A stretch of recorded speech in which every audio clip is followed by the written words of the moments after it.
घुटिया जंगल की रात। गहरी रात थी। घड़ी में करीब 11:45 हो रहे थे। आसमान पर काले बादल छाए हुए थे और बीच बीच में बिजली कौंध जाती थी। उस वीरान सड़क पर सिर्फ एक पुरानी सफेद कार चल रही थी, जिसमें अरुण और विक्रम बैठे थे। दोनों दोस्त भोपाल से अपने एक रिश्तेदार की शादी से लौट रहे थे। सड़क के दोनों ओर घना जंगल, काले सलेटी पेड़ जिनकी टेढ़ी मेढ़ी डालियां आसमान को छूती लग रही थी। हवा इतनी ठंडी थी कि खिड़कियां बंद रखने पर भी उनकी रूह कांप रही थी। अचानक कार के नीचे से धम्म धम्म की आवाज आई। विक्रम ने गाड़ी रोकी। नीचे उतरकर देखा तो पिछला टायर पंचर हो चुका था। अरुण बोला, यार, यही होना बाकी था, वो भी इस सुनसान जंगल के बीच।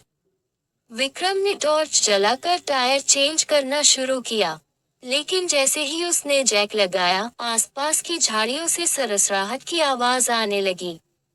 ऐसा लगा मानो कोई उन्हें घूर रहा हो। अरुण ने गौर किया कि सड़क किनारे कीचड़ में नंगे पैरों के निशान बने हैं। अजीब बात ये थी कि वो निशान सीधे उनकी कार तक आकर खत्म हो रहे थे, लेकिन वापसी का कोई निशान नहीं था। ये देख विक्रम। अरुण की आवाज कांप गई। विक्रम ने टॉर्च घुमाई, लेकिन वहां सिर्फ अंधेरा और पेड़ों की परछाइयां थीं। कुछ नहीं है, तुझे वहम हो रहा है। लेकिन तभी कार के शीशे पर किसी ने जोर से हाथ मारा, ठक। दोनों उछल पड़े। विक्रम ने टॉर्च कार की ओर घुमाई, और एक पल के लिए दोनों की सांसें थम गईं। कार के पास एक औरत की आकृति खड़ी थी। उसका चेहरा ढका हुआ था, बाल बिखरे हुए और हाथ में कोई पुरानी लालटेन थी।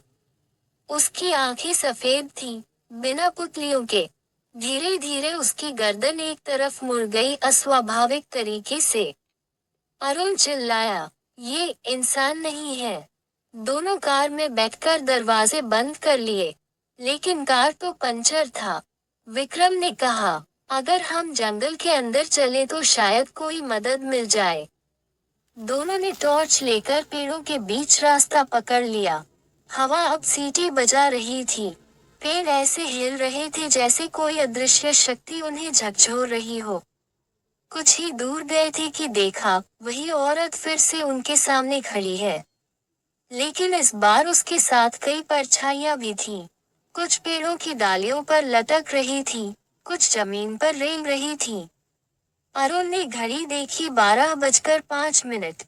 लेकिन जब थोड़ी देर बाद फिर देखा तो घड़ी में वही समय था, 12:05। घड़ी की सुइयां रुक चुकी थी। विक्रम बोला, ये जगह हमें कहीं फंसा रही है।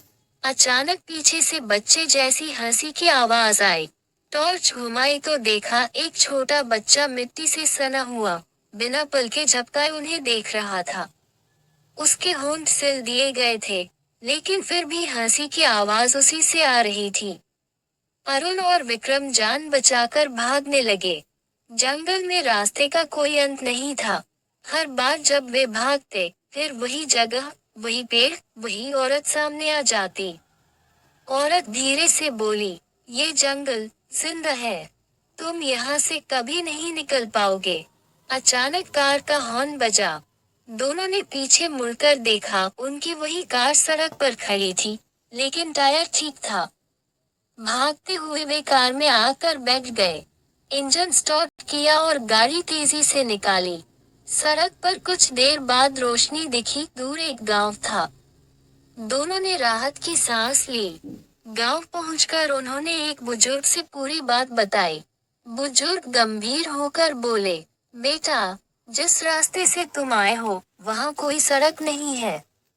वो तो 15 साल पहले हादसे में जली बस के साथ पूरा इलाका शापित हो गया था। हर अमावस की रात वहां वही लोग भटकते हैं जो उस हादसे में मारे गए थे। अरुण और विक्रम के चेहरे पर खून उतर गया। उन्होंने पीछे मुड़कर देखा, उनकी कार का पिछला टायर फिर से पंचर था। दोनों समझ गए कि वो बच तो गए हैं, लेकिन उस रात की दहशत उनकी रूह से कभी नहीं जाएगी। आज भी कहते हैं, उस जंगल से जो गुजरे, वही या तो वापस नहीं आता, या फिर बदल कर लौटता है।